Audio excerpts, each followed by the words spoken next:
ಏನ್ ಪ್ರಶ್ನೆ ಏನ್ರಿ? ನಾವು ನಿರೀಕ್ಷೆ ಮಾಡಿದ್ದು, ನಾನು ಕೂಡ ನಿರೀಕ್ಷೆ ಮಾಡಿದ್ದೆ. ಯಾವಾಗ ರಾಜ್ಯಪಾಲರು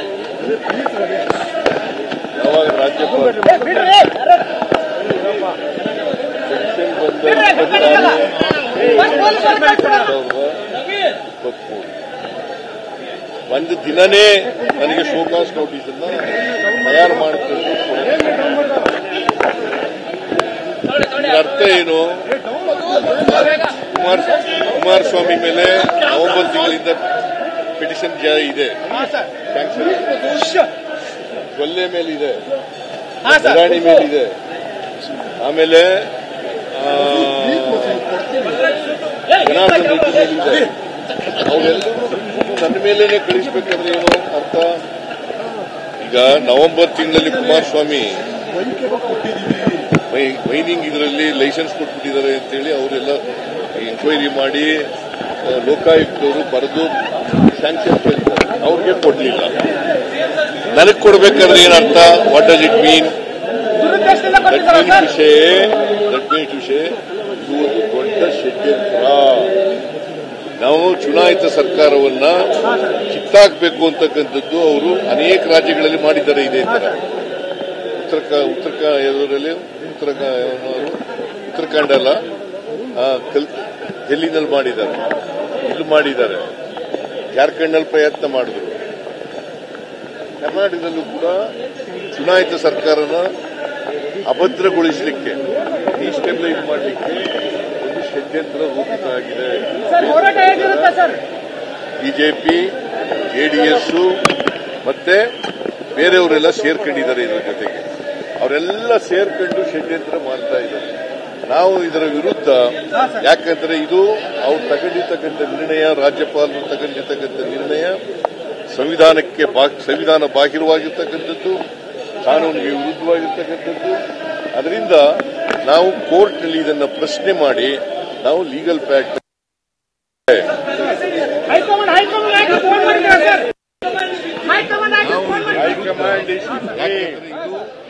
ಕ್ಯಾಬಿನೆಟ್ ನಿರ್ಣಯ, ರಾಜ್ಯಪಾಲರು ಗೌರ್ಮೆಂಟ್ ನಿರ್ಣಯ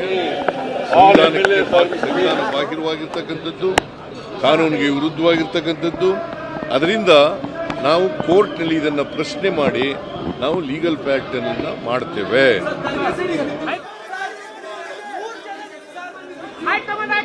high command is with me, the entire cabinet is with me, the government is ರಾಜೀನಾಮೆ ಕೊಡ್ತಕ್ಕಂಥ ಯಾವುದೇ ತಪ್ಪು ಮಾಡಿಲ್ಲ.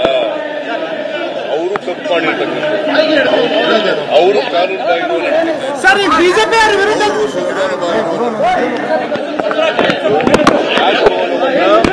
ರಾಜಕೀಯ ತಾಳವಾಗಿ ಉಪಯೋಗಿಸ್ತಾ ಇದ್ದಾರೆ. ರಾಜಭವನದ ರಾಜ್ಯಪಾಲರು ಅವರು ಕೇಂದ್ರ ಸರ್ಕಾರದ ಕೈಗೊಂಬೆ ರೀತಿಯಲ್ಲಿ ಕೆಲಸ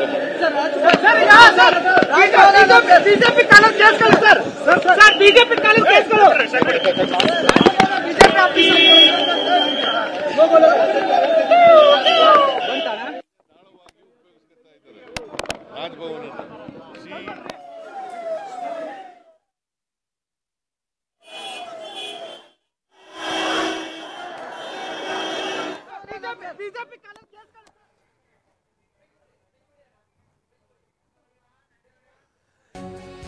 ಪ್ರಾಸಿಕ್ಯೂಷನ್ ಆದ ನಂತರ ಮೊದಲ ಪ್ರತಿಕ್ರಿಯೆಯನ್ನು ನೀಡಿದ್ದಾರೆ ಸಿಎಂ ಸಿದ್ದರಾಮಯ್ಯ. ಇದನ್ನು ನಾವು ನಿರೀಕ್ಷೆ ಮಾಡಿದ್ವಿ, ಇಂಥ ಒಂದು ನಿರೀಕ್ಷೆ ನಮಗಿತ್ತು. ಬೆಂಗಳೂರಿನಲ್ಲಿ ಮುಖ್ಯಮಂತ್ರಿ ಸಿದ್ದರಾಮಯ್ಯ ಪ್ರತಿಕ್ರಿಯೆ ನೀಡಿದ್ದಾರೆ. ಪ್ರಾಸಿಕ್ಯೂಷನ್ಗೆ ಅನುಮತಿ ನೀಡಿದ ನಂತರ ಮೊದಲ ರಿಯಾಕ್ಷನ್. ದೂರು ನೀಡಿದ ದಿನವೇ ನನಗೆ ಶೋಕಾಸ್ ನೋಟಿಸ್ ಅನ್ನ ಕೊಟ್ಟಿದ್ರು ಎಚ್ ಡಿ ಕುಮಾರಸ್ವಾಮಿ, ಶಶಿಕಲಾ ಜೊಲ್ಲೆ, ಜನಾರ್ದನ್ ರೆಡ್ಡಿ, ಹೀಗೆ ಅನೇಕರ ಮೇಲೆ, ಮುರುಗೇಶ್ ನಿರಾಣಿ, ಇವರ ವಿರುದ್ಧದ ಕೇಸ್ಗೆ ಯಾಕೆ ಅನುಮತಿ ಕೊಟ್ಟಿಲ್ಲ, ನನಗೆ ಮಾತ್ರ ಯಾಕೆ ಪ್ರಾಸಿಕ್ಯೂಷನ್ಗೆ ಅನುಮತಿಯನ್ನ ಕೊಟ್ಟಿದ್ದಾರೆ? ದೊಡ್ಡ ಷಡ್ಯಂತ್ರದಿಂದ ನನ್ನ ವಿರುದ್ಧ ಪ್ರಾಸಿಕ್ಯೂಷನ್ಗೆ ಅನುಮತಿಯನ್ನ ನೀಡಲಾಗಿದೆ. ಇದನ್ನ ನಾವು ನಿರೀಕ್ಷೆ ಮಾಡಿದ್ವಿ, ಇದು ಎಕ್ಸ್ಪೆಕ್ಟೆಡ್.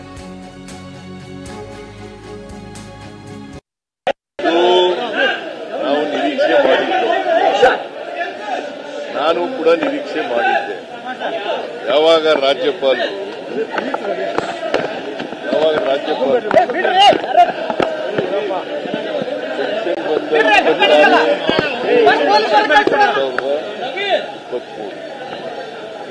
ಒಂದು ದಿನನೇ ನನಗೆ ಶೋಕಾಸ್ ನೋಟಿಸ್ ಅನ್ನ ತಯಾರು ಮಾಡಿಕೊಂಡು ಅರ್ಥ ಏನು?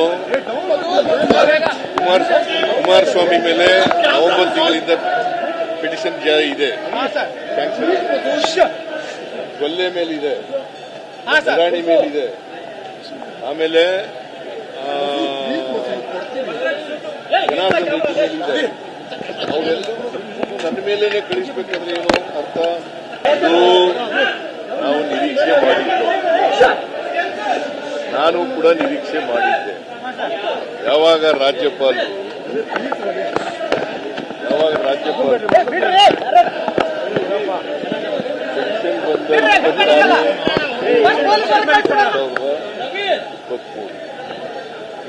ಒಂದು ದಿನನೇ ನನಗೆ ಶೋಕಾಸ್ ನೋಟಿಸ್ ಅನ್ನ ತಯಾರು ಮಾಡಿಕೊಂಡು ನಾನು ರಾಜೀನಾಮೆ ನೀಡುವಂತ ಪ್ರಶ್ನೆ ಇಲ್ಲ, ಯಾವುದೇ ಪ್ರಶ್ನೆ ಇಲ್ಲ ರಾಜೀನಾಮೆ ನೀಡೋ ಬಗ್ಗೆ. ಬೆಂಗಳೂರಿನಲ್ಲಿ ಮುಖ್ಯಮಂತ್ರಿ ಸಿದ್ದರಾಮಯ್ಯ ಹೇಳಿದ್ದಾರೆ, ಅಂತ ಒಂದು ಪ್ರಮೇಯವೇ ಇಲ್ಲ ಅಂತ ಸಿದ್ದರಾಮಯ್ಯ ಹೇಳಿರೋದು. ಇದು ರಾಜಕೀಯ ಷಡ್ಯಂತ್ರ. ಹೈಕಮಾಂಡ್, ಸಚಿವರು, ಶಾಸಕರು ಎಲ್ಲರೂ ಕೂಡ ನನ್ನ ಜೊತೆ ಇದ್ದಾರೆ, ನನ್ನ ಬೆಂಬಲಕ್ಕಿದ್ದಾರೆ ಅಂತ ಸಿದ್ದರಾಮಯ್ಯ ಮೊದಲ ರಿಯಾಕ್ಷನ್ ಕೊಟ್ಟರು. ಪ್ರಾಸಿಕ್ಯೂಷನ್ಗೆ ಅನುಮತಿ ಕೊಟ್ಟ ನಂತರ ನಾನು ರಾಜೀನಾಮೆ ಕೊಡುವಂತ ಪ್ರಶ್ನೆಯೇ ಬರೋದಿಲ್ಲ. ಇದು ಬೆಂಗಳೂರಿನಲ್ಲಿ ಮುಖ್ಯಮಂತ್ರಿ ಸಿದ್ದರಾಮಯ್ಯ ಅರಮನೆ ಮೈದಾನ ಕಾರ್ಯಕ್ರಮದ ನಂತರ ಮಾಧ್ಯಮಗಳ ಜೊತೆ ತಮ್ಮ ಪ್ರತಿಕ್ರಿಯೆಯನ್ನು ನೀಡಿದರು. ಹಾಗೆ ಹೈಕಮಾಂಡ್, ಸಚಿವರು ಎಲ್ಲರೂ ಕೂಡ ನನ್ನ ಜೊತೆ ಇದ್ದಾರೆ ಅಂತ ಕೂಡ ಇದೇ ಸಂದರ್ಭದಲ್ಲಿ ಸಿಎಂ ಹೇಳಿದರು.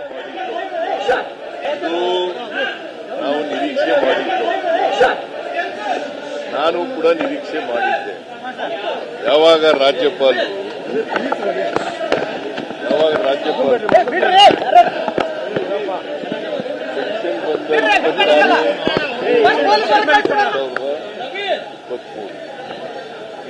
ಒಂದು ದಿನನೇ ನನಗೆ ಶೋಕಾಸ್ ನೋಟಿಸ್ ಅನ್ನ ತಯಾರು ಮಾಡಿಕೊಂಡು ಅರ್ಥ ಏನು? ಕುಮಾರಸ್ವಾಮಿ ಮೇಲೆ ನವೆಂಬರ್ ತಿಂಗಳಿಂದ ಪಿಟಿಷನ್ ಇದೆ, ಕೊಲ್ಲೆ ಮೇಲಿದೆ, ರಾಣಿ ಮೇಲಿದೆ, ಆಮೇಲೆ ಜನಾರ್ದನ್ ರೆಡ್ಡಿ ಮೇಲಿದೆ. ಅವೆಲ್ಲರೂ ನನ್ನ ಮೇಲೇನೆ ಕಳಿಸಬೇಕಾದ್ರೆ ಏನು ಅರ್ಥ? ಈಗ ನವೆಂಬರ್ ತಿಂಗಳಲ್ಲಿ ಕುಮಾರಸ್ವಾಮಿ ಮೈನಿಂಗ್ ಇದರಲ್ಲಿ ಲೈಸೆನ್ಸ್ ಕೊಟ್ಬಿಟ್ಟಿದ್ದಾರೆ ಅಂತೇಳಿ ಅವರೆಲ್ಲ ಎಂಕ್ವೈರಿ ಮಾಡಿ ಲೋಕಾಯುಕ್ತವರು ಬರೆದು ಸ್ಯಾಂಕ್ಷನ್ ಕೇಳ್ತಾರೆ, ಅವ್ರಿಗೆ ಕೊಡ್ಲಿಲ್ಲ. ನನಗೆ ಕೊಡ್ಬೇಕಾದ್ರೆ ಏನರ್ಥ? What does it mean? That means ವಿಷಯ ಇದು ಒಂದು ದೊಡ್ಡ ಷಡ್ಯಂತ್ರ. ನಾವು ಚುನಾಯಿತ ಸರ್ಕಾರವನ್ನ ಕಿತ್ತಾಕಬೇಕು ಅಂತಕ್ಕಂಥದ್ದು ಅವರು ಅನೇಕ ರಾಜ್ಯಗಳಲ್ಲಿ ಮಾಡಿದ್ದಾರೆ. ಇದೇ ತರ ಉತ್ತರಾಖಂಡ ಅಲ್ಲ, ಡೆಲ್ಲಿನಲ್ಲಿ ಮಾಡಿದ್ದಾರೆ, ಇಲ್ಲಿ ಮಾಡಿದ್ದಾರೆ, ಜಾರ್ಖಂಡ್ನಲ್ಲಿ ಪ್ರಯತ್ನ ಮಾಡಿದ್ರು.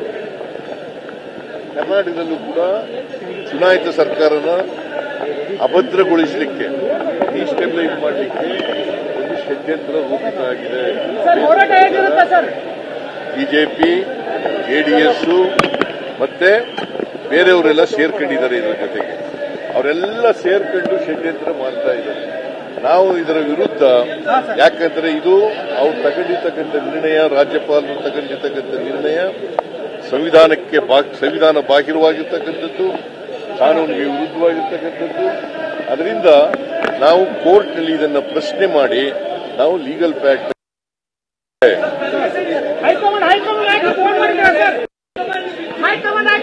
High-command is with me.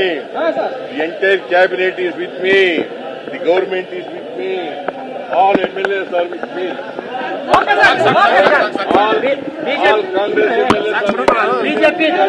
BJP ರಾಜೀನಾಮೆಗೆ ಆಗ್ರಹ ಮಾಡ್ತಾ ಇದೆ ಸರ್. ಬಿಜೆಪಿ ರಾಜೀನಾಮೆಗೆ ಆಗ್ರಹ ಮಾಡ್ತಾ ಇದೆ. ಬಿಜೆಪಿ ಅವರು ರಾಜೀನಾಮೆಗೆ ಆಗ್ರಹ ಮಾಡ್ತಾವ್ರೆ.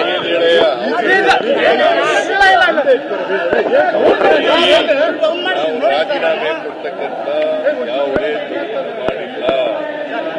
ಅವರು ತಪ್ಪು ಮಾಡಿರ್ತಕ್ಕಂಥ ಅವರು ಕಾನೂನು ಬಾಹಿರವಾಗಿ ನಡ್ಕೊತಾರೆ. ಸರ್ ಬಿಜೆಪಿ ಅವರ ವಿರುದ್ಧ ಅವರು ಸಂವಿಧಾನ ಬಾಹಿರವಾಗಿ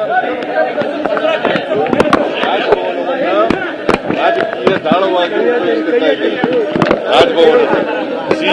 ರಾಜಭವನದ ರಾಜ್ಯಪಾಲರು ಅವರು ಕೇಂದ್ರ ಸರ್ಕಾರದ ಕೈಗೊಂಬೆ ರೀತಿಯಲ್ಲಿ ಕೆಲಸ ಮಾಡ್ತಾರೆ.